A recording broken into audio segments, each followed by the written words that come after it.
Well, everyone, it's Shane Kanto, your Wasteland Reviewer, and welcome to Lost in the Wasteland, my weekly interview show where I learn a little bit more about somebody else's perspective on movies. And coming back for the third time is my buddy Sid. Sid, thank you so much for coming back on. Thank you. Happy to be here. Sid and I have known each other for probably 11 years at this point, which is Yeah. insane. And Yeah. it's been fun checking in with you, I guess, every couple of years doing one of these videos. So there you Yeah. go. Uh-huh. And getting to talk some movies with you. Would you like Yeah. to shamelessly plug anything before we get started? I mean, I have a YouTube channel too. It's Mhm. Sid Srivastava, just my name. I normally make like college advice videos, but I made a video of my favorite movies of 2023. That was my last video, so I'll plug that, I guess. And you should go check it out. Hmm. Now, let's get things started. So, I do this a lot, honestly. Do it once a month now.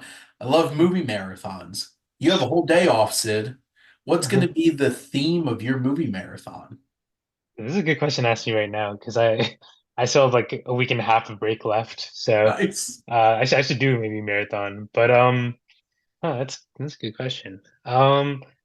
One thing, well, this is like an aspirational one, but I've always wanted to start watching Studio Ghibli movies because like Nice. I feel like I like them, but I've never really taken the time to like get into it. So maybe a Ghibli marathon because I've seen like clips of them and they look really good, but I've just never gotten properly into it. So maybe There are that.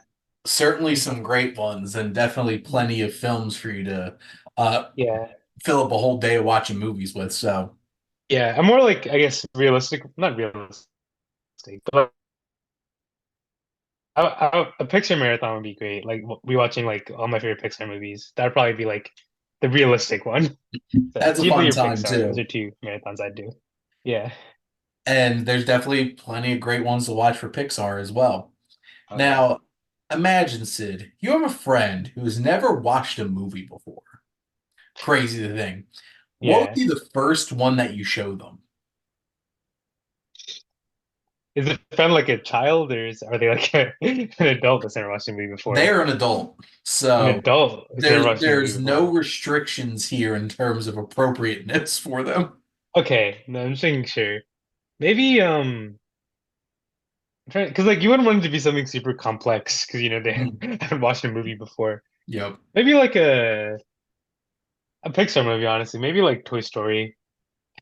Because Toy Story is like it's a good movie, but it's not like super deep or anything. It's Well, well made. has good themes. It's a Yeah, good story. Has great hmm, characters. It's Tom yeah, Hanks in it, and it's only exactly. like an hour and 20 minutes.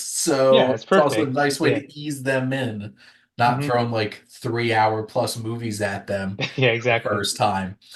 Now, if you could pick one film to get a sequel, which a lot of people complain about sequels all the time, and why are we Yeah. getting a sequel for this? But what's one film you really feel like should get a sequel? Well, I don't know if it should, but I wouldn't mind having a sequel to Everything Everywhere All at Once because I feel like, it's such like a interesting concept, like the multiverse and Mhm. everything in that movie. But it also ends really well. So like, yeah, if they do make a sequel, I'd want it to be like a story worth telling. But I watched there's a Disney Plus show that came out this year called American Born Chinese that Yep. had like a lot of the Everything Everywhere All at Once actors in it. I was like, man, I want to see more of these actors together. That'd be really nice. So, that's probably one sequel that I don't know if it's gonna happen, but it would be cool if it did. It would be really interesting. I would believe in the Daniels that they would find something interesting to do to Mhm. continue the story. And also on a side note, shame on you, Disney, for canceling American Born Chinese after one Wait, they season. canceled it? No Yes, way. Dude, the cliffhanger in season one is crazy. I Oh know. no. I And hope, yeah, yeah, Disney, what's your problem? it's messed up. Yeah. You'll keep making seasons of the Santa Clauses with Tim Allen in it, Yeah. but then you have something great like American Born Chinese, and you're just like, nope, not hitting Yeah, the demographics they want. Screw I guess not. you, screw Yeah. you, Disney. Um, Now, what is a film from your childhood, Sid, which you Mhm. haven't watched in years, but you would most want to go back and check out? Ah, that's a tough one just because I feel like I rewatch kids movies pretty often because like I have a little brother, so Mhm. it's not like I haven't seen. Let me think. I rewatched Over the Hedge recently, and that was good, so I can't say that one. Yeah. Rewatched Kung Fu Panda recently. I haven't rewatched Cars in a while. I kind of want to rewatch Cars because I feel like I really liked Cars as a kid, but then I feel like Cars is like not one of the more like acclaimed Pixar movies, so I kind of got into like not liking it as much. But I feel like if I rewatched it, I'd probably, even if it's not as good as I remember it being, it'll be like nostalgic at least. So yeah, probably Cars. I think the first Cars movie is really like a really nice movie. And Hmm. like Owen Wilson, it's so of its specific time that Larry Yeah, the Cable Guy was such a big part of it. It's also yeah. Paul Newman's last movie, which is sad Uh-huh. to think about. But I haven't seen Cars 2, haven't heard great things, and I thought Cars 3 was fine. But Uh-huh. yeah, I think it's definitely worth taking the time to go check out Cars again. Yeah, I remember when I was like 4 or 5, I had like one of those like portable DVD players, and I had the DVD for Cars, and I would just Nice. like I would keep watching like the racing scene because I get so hyped from it. Very So nice. yeah, and I had like Now, the Lightning McQueen TV. Those are the nice. days. Yeah, That those are very specific memories of like those portable DVD players and yeah. everything going on the go with I'm young, but I'm not that young. yeah with I still had some analog tech when I was younger. Wasn't an iPad kid. yeah. Oh, iPad kids. But it's just like going on the road with Lightning McQueen. Ka-chow. Yeah. Thanks, Owen Wilson. Now, think about a place from a movie that you would most want to go visit. Where are you going? Hmm.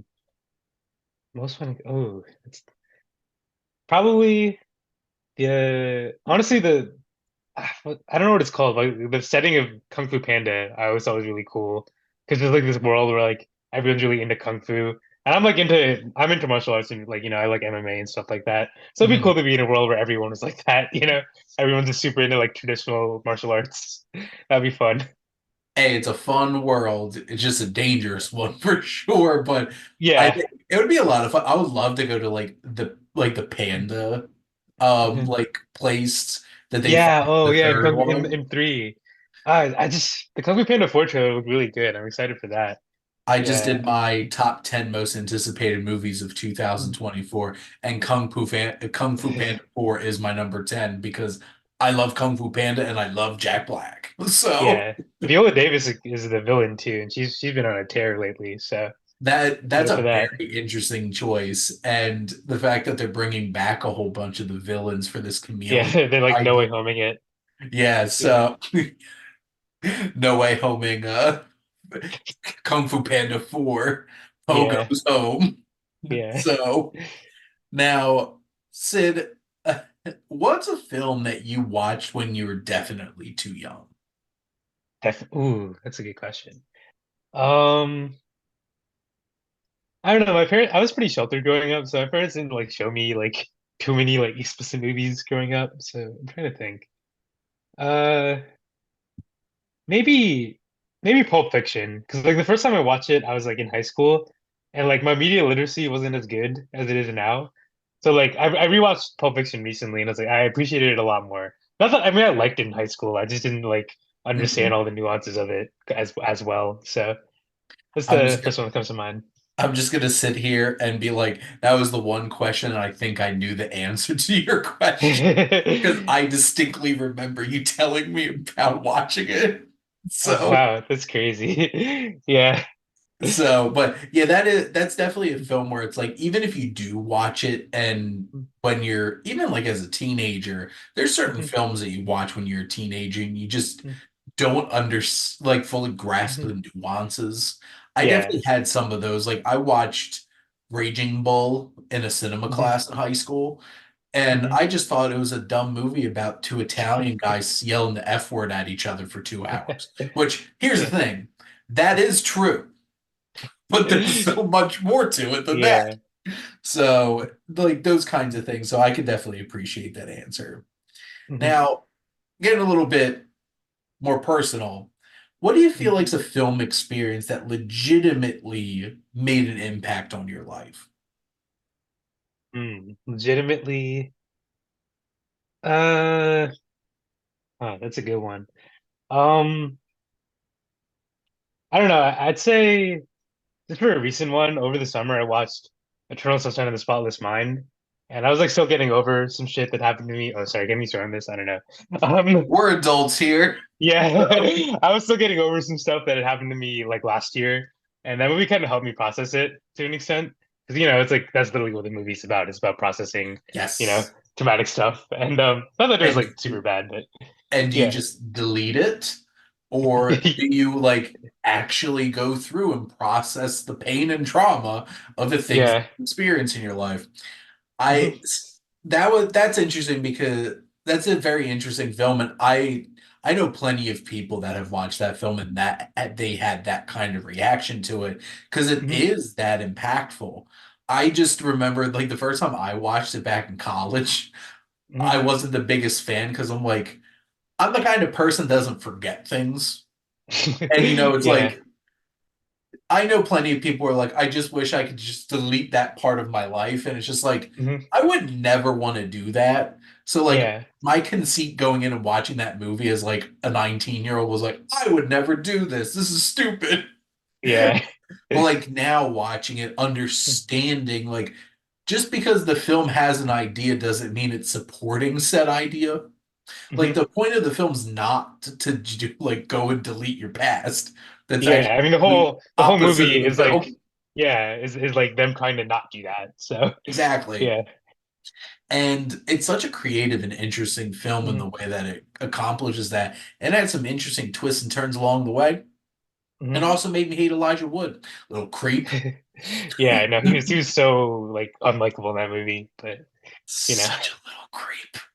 Between that and Sin City. Such a yeah. little creep. What did you do to Frodo? Um, now, kind of shaking things up a little bit here. What's a movie that you wish you feel like would get turned into a TV series and that would like work as a TV series? Ooh, it's a good one. I think honestly, like most like multiversal movies would work well as TV series.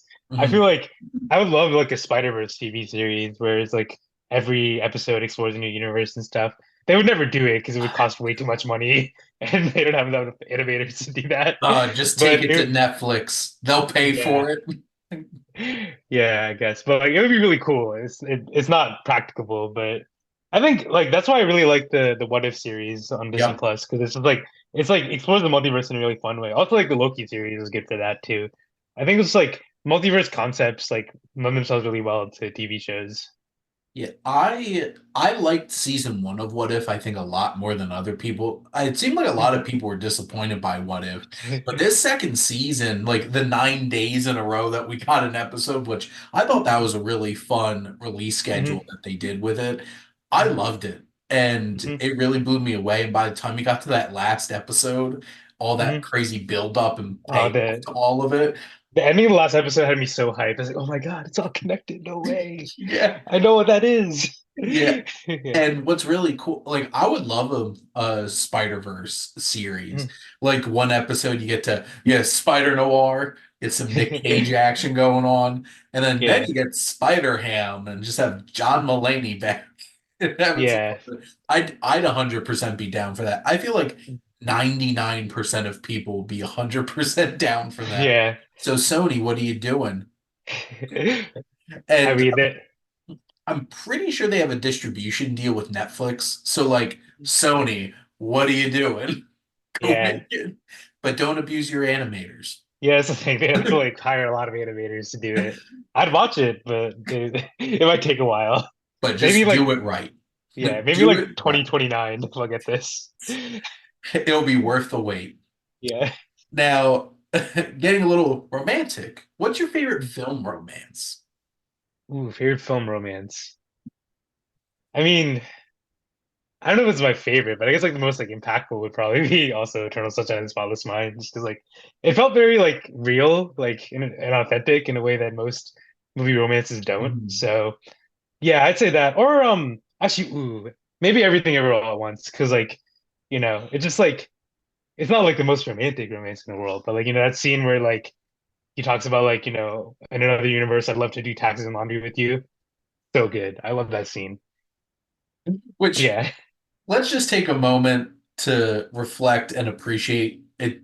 Everything Everywhere All at Once that completely blows you away halfway through the movie with this revelation about this marriage, only to then double down and then blow you away emotionally about a mother-daughter relationship. So Yeah. like where most movies can accomplish one of those things, this movie does both.